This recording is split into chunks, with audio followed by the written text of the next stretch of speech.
Lei fua maia sa moa i le nei tai au fou, se o tātou vivi ma tāpua i le atua.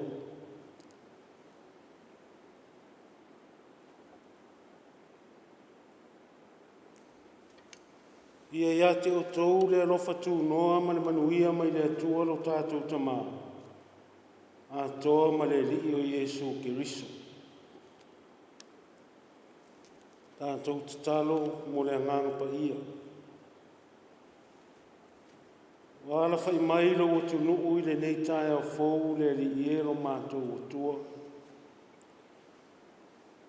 Ua mātou sa uni e whafo i atu le vi inga ma le whawhitai, o le whaamanu ma le whaanetanga. Ua o lo whaamaoni ma lo alofa. Ua mātou waulia mai aile nei tai au fou, pangale le li iero mātou o tua. Ngona ina pēa lo mātou le ato toa whaale anganga. Ala leo lo mātou mua i wala au i la ua fio. Fio mai e alai lo ua nganga pa ia.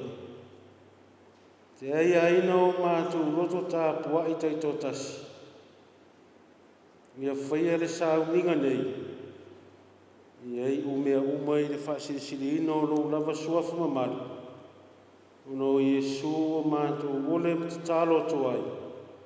Amen.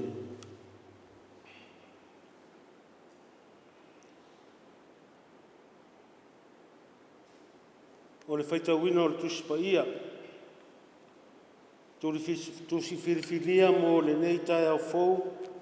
Tusa ma le whaasilonga le tusi whaitawaso.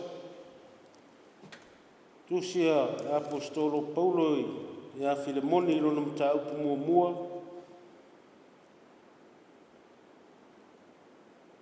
Tātou whaitau mai le whai upu mua mua. Ia whaangata mai le fitu. Filemoni ilo na mta upu mua mua. Tātou whaitau mai le whai upu mua mua. Whaangata mai le fitu.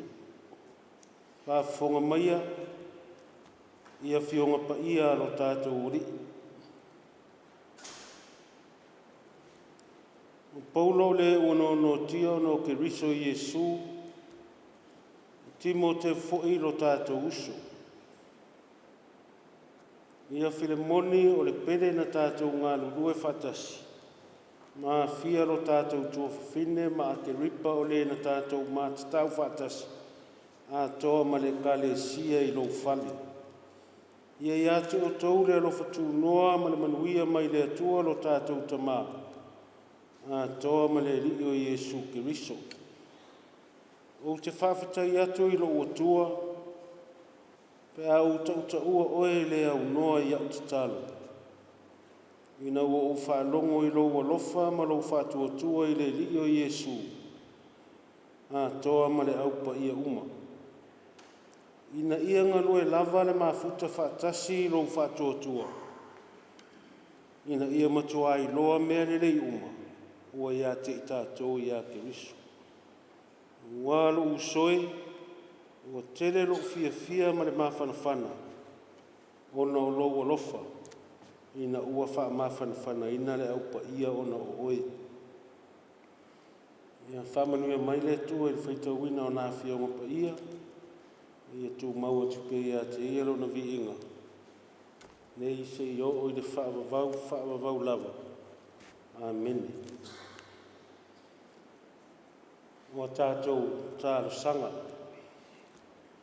Tālo whaafitai, whātu i senga, ia, mori nisi o tātou manao i le tua. Le tua toru tasi pa i ae, le tua le tamā, le alo, ma le anganga sā. o le atua o Samoa ma le lalolangi uma, a o la ua fio fo'i o le pungai o lo mātou wola ma le malosi. Uma le ifua ma la whai mailo wa tunuu i le neitai au fou. I le vi inga ma le whaafitai e sanga whaamanuina lo suafa. Ono loa lofa fua mai i a te mātou. Whaafitai ta mai le neitai au fou ma le aso fou. Ua e whaapopo i aso le soifua ma lo mātou wola. Ia o le aso fou foi, i whaau ai a mātou whiau ma ngā luenga. O tofi ma wala awina ese ua e te tofi ai, lou o tunu, i le tangata ma lana ua e wala au mātou te ngā lurue ai. Sanga vi ia ma whaafetai a lou lofa. Whaafetai ua manuia Samoa wao, lava i tai o lo tunu, tai o ekalesia, tai o nuu maainga. Whaafitai tele leri i e lo mātou tua. Mātou whaafitai ta mā, o lau te ita inga ma lau puipuinga i le wholaunga Samoa, i le neitau sanga. Le aso nei mātou te wha vai atu ai le māsina rona 5 o la mātou wholaunga i le neitau sanga. Ai o mātou urufale atu i le ono o māsina o le wholaunga Samoa i le neitau sanga. Nganga me le ama le whaafetai. Wai, le eiso mātou mālosi po se iloa po le atamai. Ia ole, mata i sau leo o lau fuafuanga. E taitai mai Samoa, o mātou au lia mai ai le nei tae au fau i lau file mu ma lau wanga le nei. A whetai o manuia Samoa mono tangata anu. Me a whea fu i le soifua ma le ola, ni mala whale nātura, o nisi o whawhita auli. Ui lava ina, te le suinga ma whainga o whetu le ni mai si o mātou tunu. E le umalawa le anganga whawhitai. Una o loa lofa ma loa wanga le lei whasoa. Ua maruti ai si o mātou tunu. Tai lau susia ma lau tamaa inga o au whaamanu ianga i so se ala. Ua whaatamaa aina ina ai si o mātou tunu. Tai tele leli ie, nisi fo iyo, pa anga ma whainga uo si o mātou tunu. Wala mai ei lau whaasoa ma lau tamau ai, wale atina ina o si o mātou tunu. Anga vi ia lava la ua fio, e leo noa, ono mea sirisiri o e whaia i lo mātou wola. A whetai, I rau tusipa ia o mātou whaitau ma whalongo ai. Sanga whamanatu mai pēa I le soifua ma lo mātou wola. Ne tala le lei a Iesu Kiriso. Ma le whaolatanga na Iesa umia. Ne Iesa o loto I mātou mai le leanga o le amasala. Tai le ngā ruenga logo ngā pa ia. O lo tu musu ma fa malosi pea I lo mātou vai ma le whaatau wa. Te le o aso ma taimi o lo mātou wola. I so se tafo le so I fua wala uina. Ui lawa fu ina mātou le langona lo feta lai mai. O le mea le ama. Wao I ailo o lofasa I li mai ma lo wha maoni I lo mātou wola.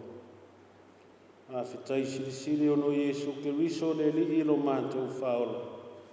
O fwina mai ro na so I fua ato toa. E lea ma. Unu vanga I lo mātou wola ma ala mātou te. Sao atua I le ola e whaavavau. Lawa ina I o mātou te rio I e le salamo ma le whātou tua wha maoni. riso ai li mo mātou whaola. Tu mau atu pe I la uwhio le vi ingo le whamanu o le whawhitai ma le whanetanga. Nei maso umai o I le whaavavau lava. Nei li iero mātou o toa. Mata o māsiasi. Ea mātou manatu I rau whaamaoni manou o lofa. Maise o lou wanga le leini. O lou sosia o lou tamau a inga whaasoa mō lo mātou ola. Pa ngā lea. O mātou tari atu le lei le leanga. O mātou tari atu le alofa. I le a mio le pūlea.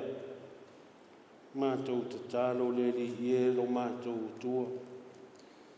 Nei fonga Samoa nei fonga o nama I la I lau sila whanga pa ia. O mātou whaasifo I no mō la o fio mono o tunu. Le atua whaafofonga te tāloi. Talia mai e whaafofonga mai I la mātou whātu e senga. A mangalo lo o tunu, pa mangalo tangata anu ma Samoa wau. A whai o le moni lo mātou ola auna I la o fio. Ma ngalo I mātou umare li iro mātou tua. A whai o wha mua mua le tamau a inga I lo mātou ola. E ama lama la mātou waai. I le soi fua ma le ola wha le anganga o tangata. O suinga ia le li ie. Lo mātou tua o iai nei mai tau. O ese le wha mua mua ma la mātou waai. Ia o mea ia o le pongai o mea uma o lau o fio le li ia lo mātou tua. Ia whai e moni lo mātou sa ili atu I lau o fio. E lea au a ore langi I lau sila whanga le atua. E te li lingi ifo wha ua o manuia. Ia whai e moni le sa ili atu o le tangata I la o fio. Mātou te talo wha mangalo, si o mātou o tunu. I le wha maoni.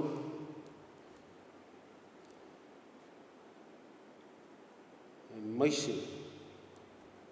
O le ola tusi lima, ua matua sa sao wha afi. I so se wha la popotonga e o lava I e kare sia malo o tunu ma le malo. Le li I lo mātou o tua. A pale mai lo o lofa I a Samoa. Mātou te talo tamai.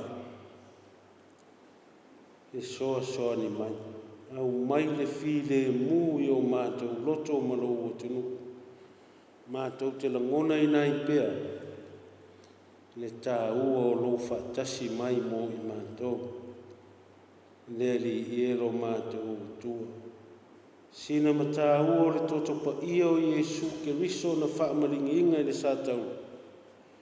Whaamama ma whaamangalo ai o mātou whaale tonu ma ele I lea. Maise o lo mātou olai.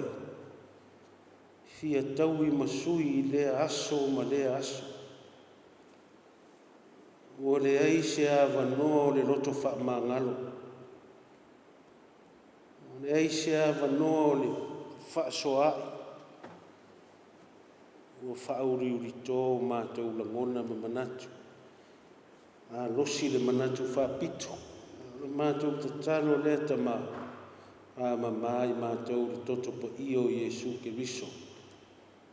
Ne li I lo mātou whaola e whaafou ai o mātou tangata ma o mātou loto. Ia manino pe ala mātou wa ai la ua fio manou whanangana. Mātou te talo tamai. Whenga iai o lo atu nuu I le nei tāra fou. Maiso le whata pena atu. Au mga ruenga ma wala uina ese o le nei aso ma le nei. Anga le lei mai la ua fio. Tuli muli auloina I mātou uma I lou file mu. Mātou te talo fo I le li ie. Ia iai pēr le alofa ma le anga le leo la o fio. Ia mātou fuafuanga uma. Mātou te talo te whaamanuia sa moa mai lava ia na whainga mālo. Tono e kāle sia. O nuu mai seo. Ma la potpotonga. Tā ngā luenga le mālo. Pisi nisi tūma oti. Lau e kāle sia I so se tōvine. Ia ia ilo wanga ni nei malo lo fa manuia la o fio I fe au mga luenga faiva me tiuti o fe ngai malo o tunu au ri tia e lo nganga fa tuma wina le lofa o le onu sai o le fa pare pare o mato lotu e mato te lava tia e ona te tari fa fita au le fe ngai pe malo mato ola I le aso ma le aso Mātou te tālo le li ie, iau whaamanuianga I le tino I le mawhau ma le anganga. I ningi mai mō sa moa mana fuafuanga. Mātou te tālo le li ie o mātou utua. Pena whale anganga pia o mātou loto I le aso ma le aso. Whenga iai ma whawhita auli e maiso whainga le li o le rarolanga. Ina ia ua ni mālo le ti apolo I lo mātou wola. Mātou te talo ta mai, te te iatu le fōlaunga Samoa. I le nei awhatau sanga o to toe o la mātou fōlaunga. Mātou taritono lava le li ie. I marutia lo o tunu, I lalo o au lofa. Fio mai e muri au, mua au la o fio I la mātou fōlaunga. Manu ia ele malanga sa moa I nei tau sanga. Nuia fui la o fio I. Si o mātou o tunu, I lava I ona te tai. Se I o lava I se toe tangata. Ia I o manuia mau file mu. Nei maso uma e o I le whaavavau. Le mi fo I le li ia o mātou whalangolongo I lo feta lai mai. Aunga la o fio e ala I le whatau waa. Tala fo I le whaalongo Samoa. E se alo fina ngalo mo I mātou. Mātou te talo ia le li ie. Tasi o te talo lilo I o mātou. Loto taito tasi. O fo atu e whaia I eilo fina ngalo. Aua o lava mo mātou. Loto e suafa manu mālo Jesu Keriso le li ilo mātou. Whaola o mātou ole. Talo atu ai. Amen. O le launga I le suafa mamalu o le atua le tamā le alo ma le anganga sā. Amen.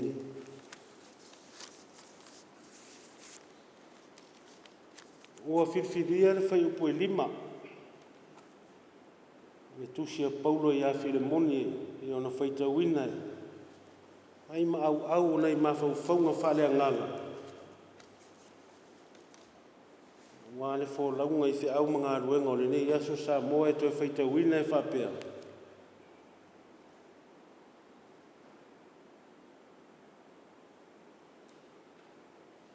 Ina ia ngā lue lava le mafuta whaatasi mai lo whatuatua. Ina ia matua I loa mea le lei uma o ia te tātou ia ke riso. Mana manatu au tuo le. Ne yaso e tusa ma le whasinonga le tusi whaitau aso lo whapea mai. Alofa tūlanga ese. Alofa tūlanga ese. Radical love.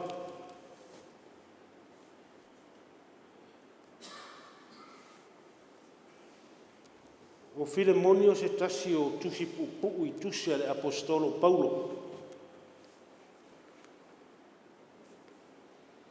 E whoringa mai le tusi sa whaitauina. O se tusi e whaololo ma au. Po se talo sanga. Ia po I po ta talo foi Paulo. Mo se ava noa o le semo. Pise I e whoringa mai. O iei se whaale e tonu I le vāo o le semo ma Filemoni.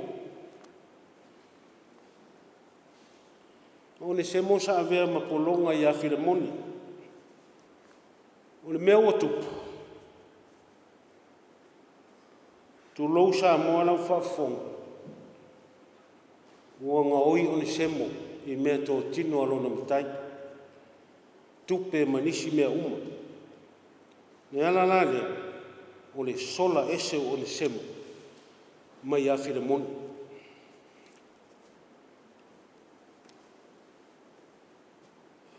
O le winga o le ngo o le semo, whaongaina, whaamanuianga. O le afuanga lea o le tusia. Paulo ia Filemoni.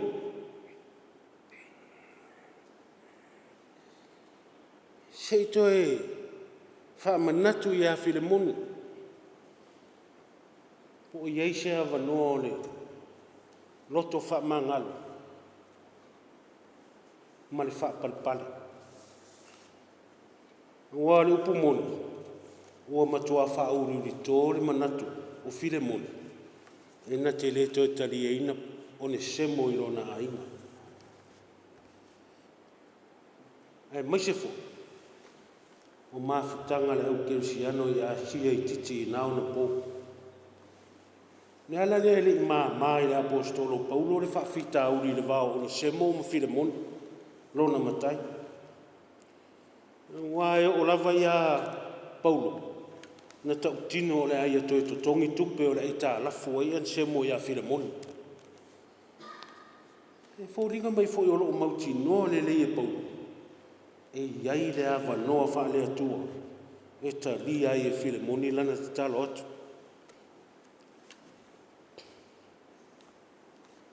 Le winga fōi leo le ngō Filemoni o le alofa o le wha mawhana o le wha whiloa. O le anganga a toa lea ma le whiau o le tusi a Paulo. Ia maua le alofa wha le atua. E wha maangalo ai. O le alofa e lautua i mea uma. O le alofa e lau ama to o aini whi esesea inga. I to tonu a inga nuu. E kāre sia e o lava i le tunu.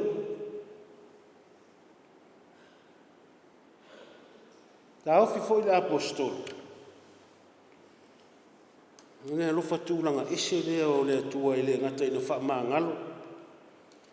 E wha whiloa. Whio fo fota. Ma futa i le whiau ma le ngā luenga le atua.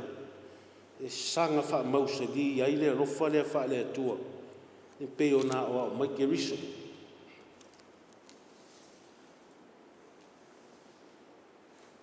Wai mai Paulo ia Filemoni. Ia wha pele ia o le semo.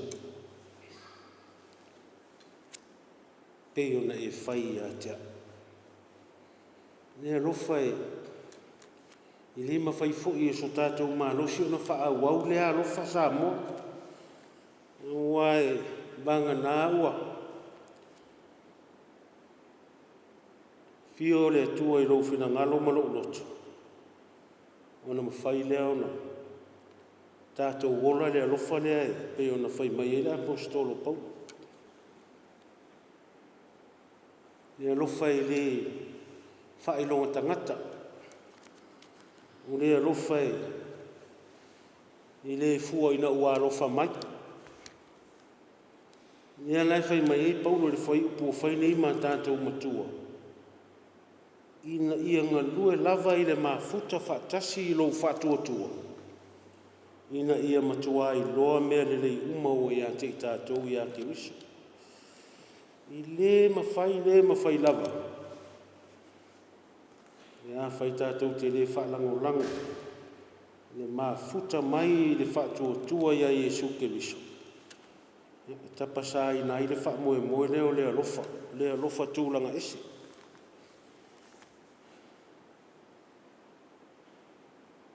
Amoe.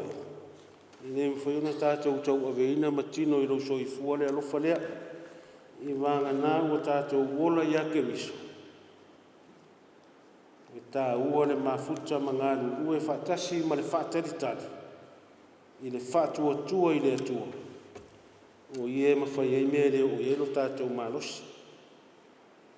Le mafuanga fo ile o mana o Paulo to fa fo i on semo ya Filemoni. Ngwa le upu moni. Umona le liwe Paulo ia on semo. Mai lona tu langa le polonga. E fai ma Cristiano fa maon. Le fa fita urifo. Ele o ta ofi Paulo. Ia ta lia mai e Filemoni on semo o se polonga. O ta ofio la apostol. Ia fa sa roto e Filemoni o le semo. Fa sa roto mai le. Fa sa roto mai le veo io malontu langa o polonga. Ia fa sa roto o le uso ia ke wiso. O le uso i le fe au mo le tala le leia le atua. Ia sa roto. O le fa umi o le tala nei, o le maa nei o le unga le tala nei. O le tala nei, na vea ia o le semo ma fai fe au o le lotu Cristiano i Efeso. O le fa moe o le fe au a toa Paulo, le na tusi a Filemoni. Ia i aile alofa fa maa ngalo. Mai se fo i o le alofa fa le atua le. Ia, sa uloto ai le isi uso mai le isi uso. Wa fo ini fa fita uli mani fatia tama. Pau ale ole au ala ma fai no fo. Pau fo ile ole upu e peo na fai mama na tu au tu ole tu si fai tau aso. Ole alofa tu langa isi. Wa ile ma fai lavona. Fa ma ngalo pe fa sa uloto yo to fina ngalo mo tanto fa moe moe.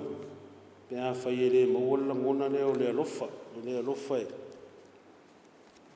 Na tote e fa soa ma wale no fo le lei ma le fi le mu. Tu si nei na tu si mai Paulo o ia fal pui pui. Ya se fa malo se foi le o le tala le lei sa mo le nei tai au. O sa uni wala uina mai so tofi ma fai vai se ese o fenga iai.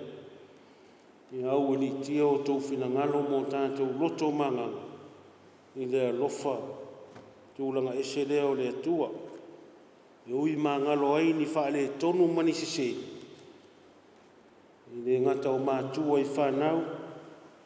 O pūle ngāli i ma whai pūle i to tonu onu. Le ngata fo i lea o le whai ngā mā lo. O le whi au fo ia. Paulo le tusi le. O mai se hata o le wha o le tanga. O le tala ia o le semo. O le sola e se mai o le semo i lona matai. O lo sola e se lava lea ma le atua. E ina o feilo ai mai Jesu ke riso e ala ia Paulo. O wha o la inai ma maua ele avaloa. O sa o loto ai tangata anga sa. O le wha maa ngalo fo ina whetalai e Iesu i longo le santa. O le a umalon soifu. Lou tamae. E wha maa ngalo atu ia te ilato. Wa ua lato rei lo le mea ua lato whai. Le fio mai o le atua le lalolangi ala ia Iesu ke riso. E sa ili ma wha aola lana tangata na rei loa. Rona toi tū. O sa o loto ai le lalolangi ato mai le leanga o le angasala. E manuia sa moa fe au mga luenga o le aso no Iesu. Amene. Tātou whai u le pese o sa unia.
manuia ma le file mua o la ua fio le atua le tamā, le alofa silisili ese o Iesu Keriso le alii lo mātou whaola. Le mafutanga le motusia ma oia nganga pa ia. Ia tu mau mai le ilungo sa moa ma lau fofuanga o au. Ne i masa umai o le whaavavau lava. Amen.